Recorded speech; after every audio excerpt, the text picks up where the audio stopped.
Hello, everyone, and welcome to Firstpost America. I'm Eric Ham, and we're coming to you from our studios here in Washington, D.C. And over the next few minutes, we'll take you from the U.S. and around the world, covering all the top stories of the day. But before that, here's a look at the latest global headlines.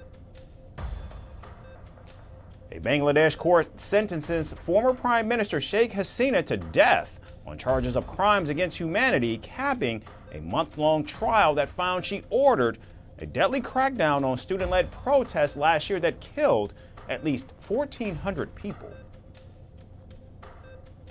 Flights across the U.S. return to normal as the Federal Aviation Administration lifts the restrictions imposed on commercial airlines during the recent government shutdown. France's President Emmanuel Macron and his Ukrainian counterpart Volodymyr Zelensky signed a letter of intent for Kyiv to acquire up to 100 fighter jets and additional air defense hardware from French companies.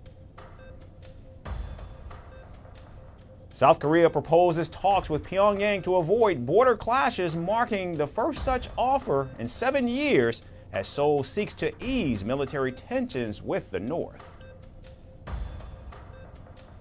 And Japanese tourism and retail stocks slide after China warns its citizens to avoid traveling to the country amid a worsening diplomatic standoff between Tokyo and Beijing over the issue of Taiwan.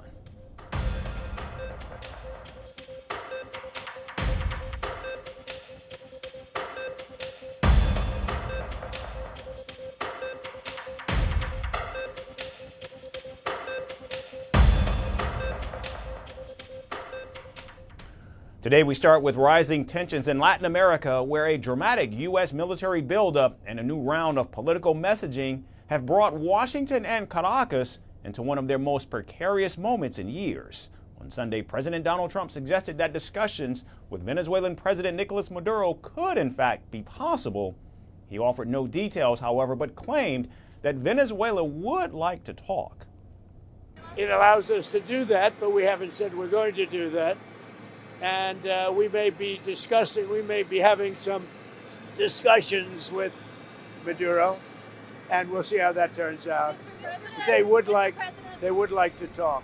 Maduro's government is yet to respond as the Venezuelan leader, who faces narco-terrorism charges in the U.S., continues to insist that Washington is fabricating a war against him.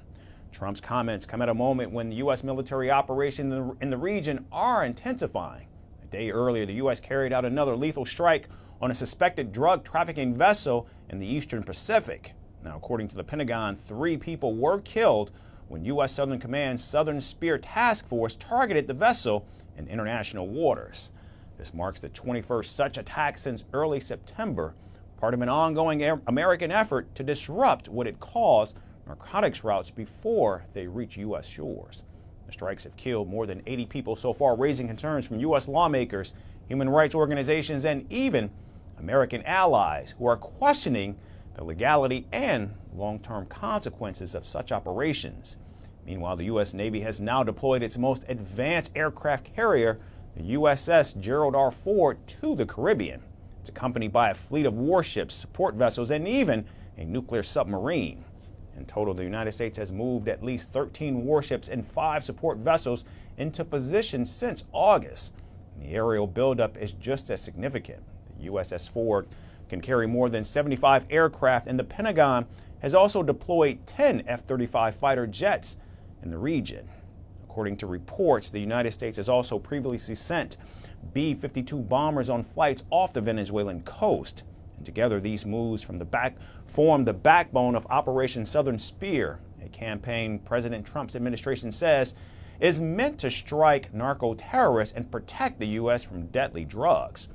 Recently, officials said that they plan to label the Cartel de los Soles, an alleged drug organization, as a foreign terrorist entity.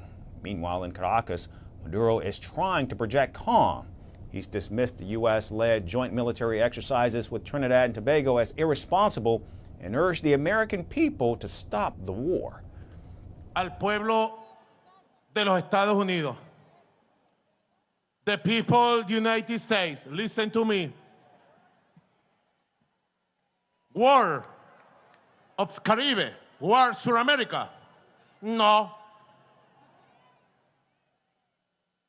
War eternal. No. Peace. Yes. Peace for America. Yes. In a striking moment of political theater, President Maduro invoked John Lennon's peace anthem, Imagine, singing with supporters as he called for peace. Still, diplomatic tensions are rising, military assets are in place, and both leaders are trading messages that pull in very different directions. One hinting at talks, the other invoking peace, all against a backdrop of expanded military power.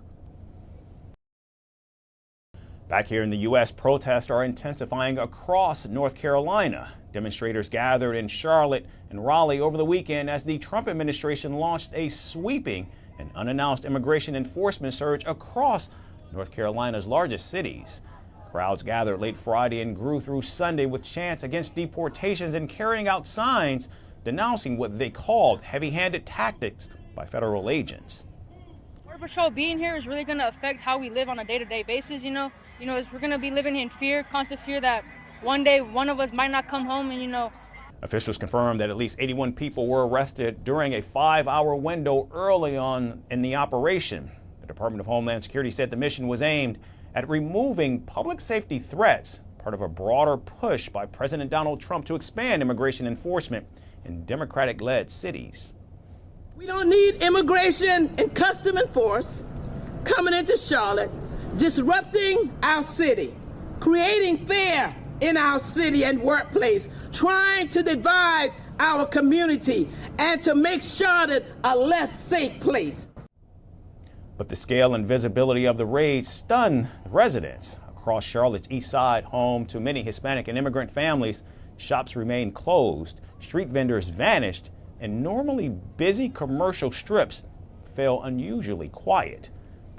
Community groups describe seeing federal vehicles moving through neighborhoods, agents stationed outside small businesses, and increased traffic stops by Border Patrol and ICE since Friday.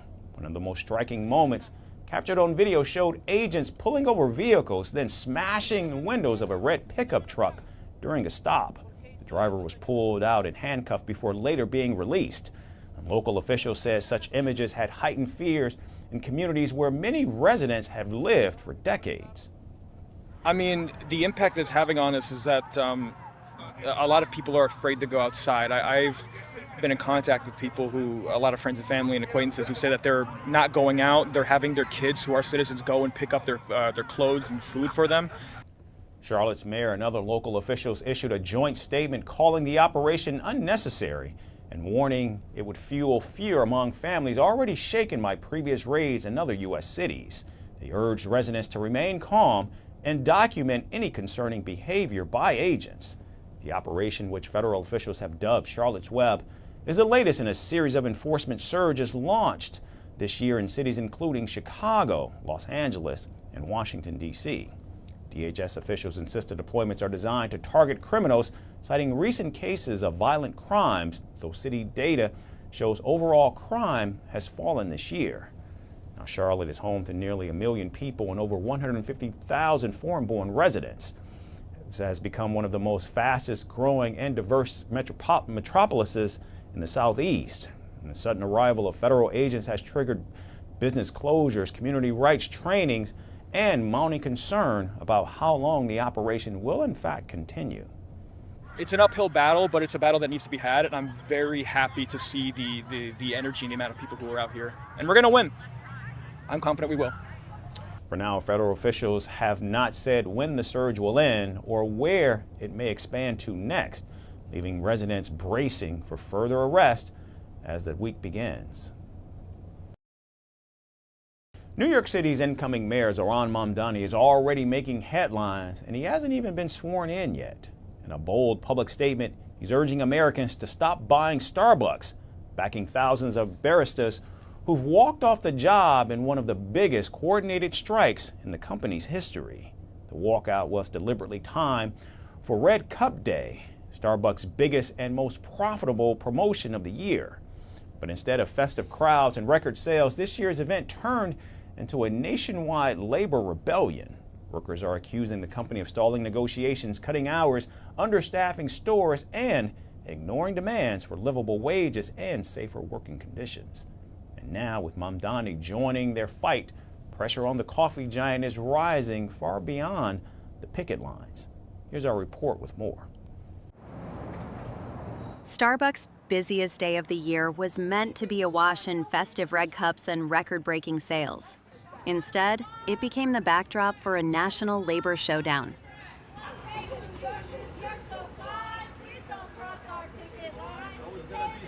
And now New York City's mayor-elect is urging the public to turn their backs on the world's most iconic coffee chain. Zohran Mamdani, the Democratic Socialist state assemblyman who will soon take office as NYC's next mayor, has called for a public boycott of Starbucks. No coffee! No contract! No coffee! No contract! No coffee! In solidarity with thousands of striking baristas. In a post on X, Mamdani wrote, and I quote, "Starbucks workers across the country are on an unfair labor practices strike. While workers are on strike, I won't be buying any Starbucks, and I'm asking you to join us." His appeal comes as Starbucks Workers United launched an open-ended strike. No coffee! Time to hit the company where it hurts the most, on Red Cup Day, the annual promotion that historically generates the coffee giant's biggest sales. This year's event instead became the focal point of a coordinated labor action branded the Red Cup Rebellion. Roughly 1,000 workers across 65 stores were expected to walk out when the strike began, according to the union. Workers in more than 25 U.S. cities joined the protest, accusing Starbucks of stalling negotiations and refusing to meaningfully engage on issues such as staffing, scheduling, and wage improvements. So what we're asking for is pretty simple and basic. We want enough hours to meet the benefits. We want enough staffing in our stores so we're not overworked, and we want to be paid enough to live in this city. The union says more stores will join in if talks continue to falter, noting that the action could expand to over 500 locations. Workers United, which represents about 9,000 baristas, around 4% of Starbucks' U.S. retail workforce, has filed more than 1,000 unfair labor practice complaints with federal authorities since it was formed in 2021. They have forced us to go on strike by not giving us livable wages. So many of us are living paycheck to paycheck. Some of us can't pay our rent. Some of us have to choose whether or not we get groceries or medications for the next month, and we shouldn't be put into that position. We also have poor staffing, so we're all overworked and underpaid. Starbucks, however, has pushed back forcefully. A spokesperson stated in an interview that 99% of stores remained open and that the company had delivered the strongest reusable Red Cup Day in company history, despite the protests. The spokesperson also dismissed the union stance, arguing Starbucks already offers competitive pay and benefits, and that the union's demands have become unreasonable.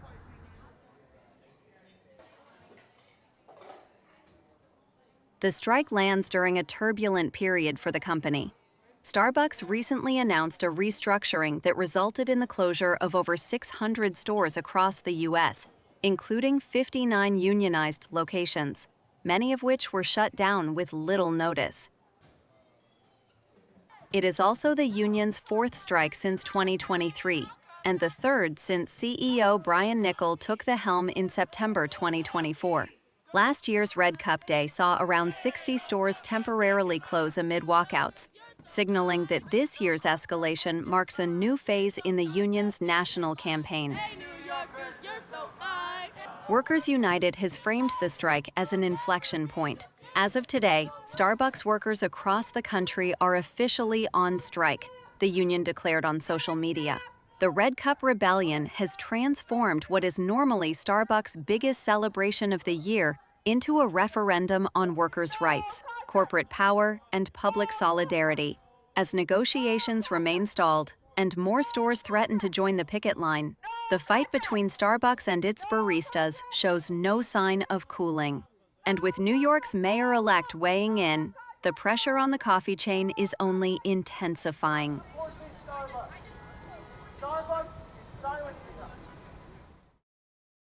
The United States often celebrates its status as the world's oldest democracy, yet it remains a nation that's never elected a woman to its highest office in the land. This contradiction resurfaced sharply when former First Lady Michelle Obama declared that America is still, quote-unquote, not ready for female leadership. Her blunt assessment echoes the struggles of former Vice President Kamala Harris and the long shadow of Hillary Clinton's defeats, each reflecting a country still wrestling with both gender and power. As parties quietly prepare for 2028, the question grows louder and more urgent. What will it finally take for a woman to reach the zenith of U.S. political power, and will anyone dare to try next? Stay with us for our next report. The United States likes to call itself the world's oldest democracy. It celebrates its freedoms, it honors its institutions, yet one symbol remains stubbornly absent. The Oval Office has never been led by a woman. And this week, Michelle Obama reminded the country of that unfinished story. She spoke in Brooklyn during an event for her new book, The Look. The tone was warm, but her assessment was not. "You're not ready for a woman," she said. She even told the crowd not to expect her to run. "Don't waste my time," she added. The audience fell quiet. The oldest democracy, she suggested, still resists a simple idea: female leadership. That's why I'm like, don't even look at me about running, 'cause you all are lying. You're not ready for a woman. We got a lot of growing up to do, and there's still a lot of men who do not feel like they can be led by a woman, and we saw it. Her words echoed the journey of Kamala Harris. Harris became the Democratic nominee in 2024 after Joe Biden stepped aside. Her campaign carried huge hopes. Then came the doubts, the familiar whispers, the shift in public mood. Harris lost to Donald Trump, becoming the second female nominee to fall short. In her memoir, 107 Days, Harris reveals how deeply gender shaped her decisions. She wanted Pete Buttigieg as her running mate, but she worried the ticket would push voters too far. "We were already asking a lot of America," she wrote. She believed the country might not accept a woman, a black woman, and a multiracial first family all at once. It was a burden no male candidate had faced.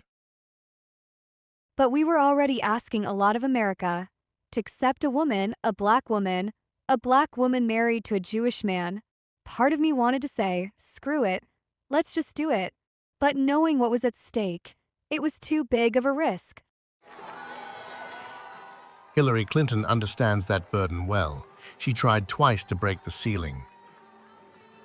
Now she speaks more bluntly. She warns women not to be handmaidens to the patriarchy.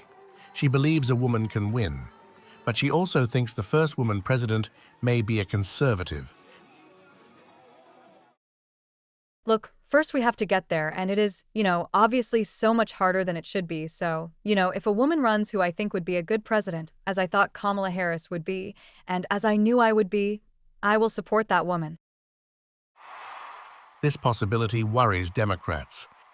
They once believed that more female candidates would normalize the idea. Since 2008, 10 major female contenders have tried. They came from different regions, races, and ideologies, yet none reached the Oval Office. The pattern has become impossible to ignore. The next presidential cycle is already taking shape.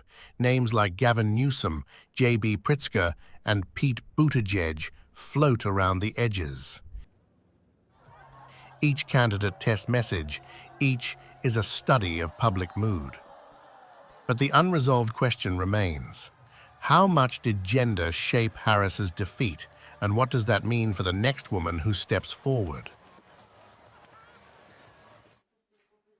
Michelle Obama's comments now hang over that future.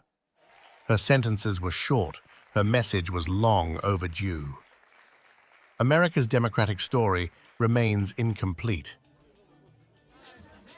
Somewhere, a future candidate watches this unfold. She knows the weight of history, she knows the risk, she knows the promise, and she waits to learn one thing. Will America finally break its oldest barrier, or will it hesitate again, right at the edge of change? And today we end south of the border in Mexico, where a youth-led protest movement erupted into one of the country's most dramatic demonstrations in recent months. On Saturday, thousands of people, most of them inspired by Generation Z groups, marched across dozens of cities. Many came out to demand justice for victims of escalating violence, including the assassination of Uruapan Mayor Carlos Manzo. Protesters waved the Mexican flag, carried banners reading, "We are all Carlos Manzo," and some even marched with the one-piece pirate flag, a symbol that has unexpectedly become the emblem of this youth-led movement. They said they were frustrated with systemic problems like corruption and impunity for violent crimes.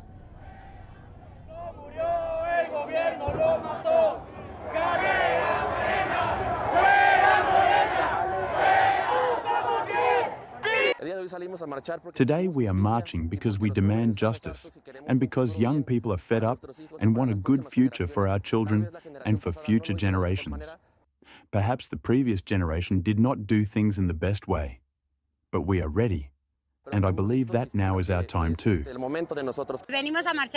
We are marching for Carlos Manzo, for the vile murder of Carlos Manzo, because we want justice for Carlos Manzo and for all those who have lost their lives and their property at the hands of criminals. The largest demonstration took place in Mexico City, right outside the National Palace, where President Claudia Sheinbaum resides.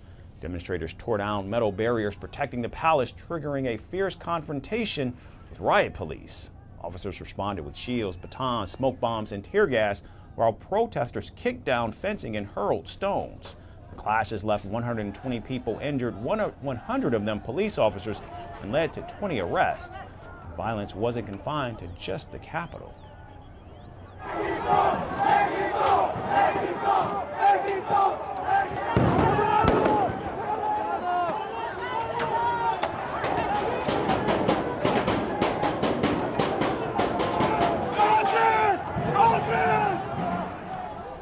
In Guadalajara, another major flashpoint formed. Authorities reported 47 arrests and 13 injuries, including police officers wounded in the unrest.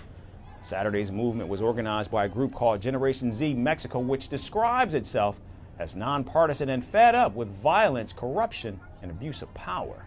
But President Sheinbaum questioned just how many young people were in fact truly involved. She's been acting against cartels but resisting calls for another all-out war on drugs, as previous attempts by her predecessors ended in bloody results. Days before the latest march took place, Sheinbaum's government accused right-leaning political opponents of infiltrating the rallies and using social media bots to inflate support. The president has been criticized for failing to halt the violence gripping the country and is facing increased hostility from nearby countries, including Peru. Sheinbaum who's been in office since October of 2024 and still enjoys approval ratings above 70%, condemned the violence while calling for peaceful demonstrations. Today there was a demonstration in Mexico City where they say that young people were marching, but in reality there were very few young people, and in violent manner they pulled down some fences and broke windows. We say no to violence.